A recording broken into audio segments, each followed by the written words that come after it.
அந்த ஆண் ஏதோ ஒரு இடத்துல நிலை தடுமாறி தவறு செய்கிறான் அப்படின்னா, பைரவருக்கு மிளகு இருக்கு இல்லையா?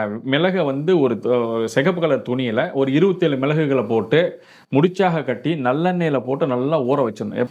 ஆதி சித்தர் டிவி நேயர்கள் அனைவருக்கும் வணக்கம். பெற்றோரையும் சித்தர்களையும் நேசிப்போம், இயற்கையை பாதுகாப்போம்.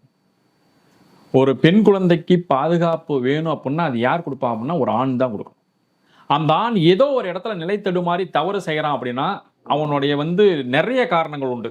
மன அழுத்தம் ஒரு காரணமாக இருக்கலாம், அல்லது அவன் பாதிக்கப்பட்ட சூழ்நிலை ஏதாவது ஒரு பெண்களால் பாதிக்கப்பட்டிருக்கலாம், அல்லது ஏதாவது ஒரு வகையில் அவன் ஒரு மோசமான மனோநிலைக்கு நட்போட் பழக்கங்கள் இருக்கலாம், போதை பழக்கம், இது மாதிரி ஏதாவது ஒரு காரணமாக இருக்கும். இது சார் நான் திருந்துன்னு தான் நினைக்கிறேன், ஆனால் என்னால் திருந்தவே முடியல, எவ்வளோ முயற்சி பண்ணி என்னால் முடியல, அதுக்கு ஏதாவது வழி இருக்கா, நான் தவறான பாதையிலேருந்து திருந்தணும்னு நினைக்கிறேன், அதுலேருந்து நான் மீண்டு வரதுக்கு வழி இருக்கா அப்படின்னா நிச்சயமாக உண்டு.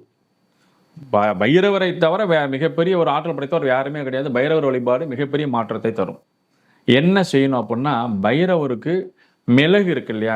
மிளக ஒரு சிகப்பு கலர் துணியில ஒரு 27 மிளகுகள போட்டு முடிச்சாக கட்டி நல்லெண்ணெயில போட்டு நல்லா ஊற வச்சிடணும். எப்போ ஒரு இன்னைக்கு சாயந்தரமா வழிபாடு செய்யறதுக்கு போறீங்கன்னா காலையிலே ஊற வச்சிடணும்.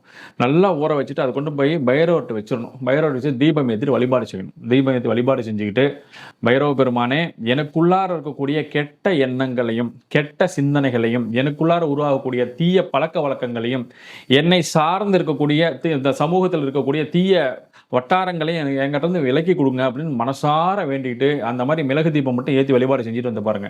உங்களுக்குள்ளாரியே இனம் புரியாத இந்த ஒரு கெட்ட சவகாசங்கள் ஆட்டோமேட்டிக்காக வெளியில் போகிறதுக்கு ஆரம்பிச்சோம்.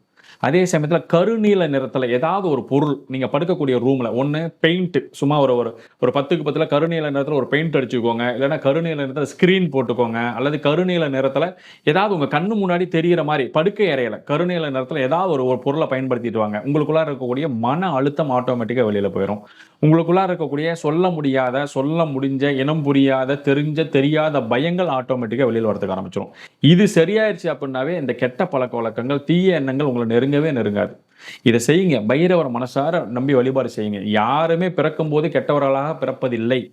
கால சூழ்நிலையும் அவங்களுடைய அந்த நிலைமையும் தான் அவங்களை அப்படி மாற்றிடுது. ஸோ அதனால அதுக்கு வழி தெரியாம தான் எல்லாருமே தேடிட்டு இருக்கிறோம். அந்த வழியை தரக்கூடியவர் பைரவர். நிச்சயமாக அவரை போய் வழிபாடு செஞ்சுட்டு வாங்க. கண்டிப்பாக எல்லா தீய பழக்க வழக்கங்கள்லேருந்து மீண்டு வெளியில் இந்த சமூகத்தில் நீங்களும் அங்கீகாரம் உள்ள, உலக புகழ் பெறக்கூடிய, தன்னம்பிக்கை தைரியம் நிறைந்த இந்த சமூகத்துக்கான மிகப்பெரிய அடையாளமாக மாறுவதற்கான வாய்ப்புகள் உண்டு. பைரவரை வழிபாடு செய்யுங்கள், பயமில்லாமல் வாழலாம். நன்றி.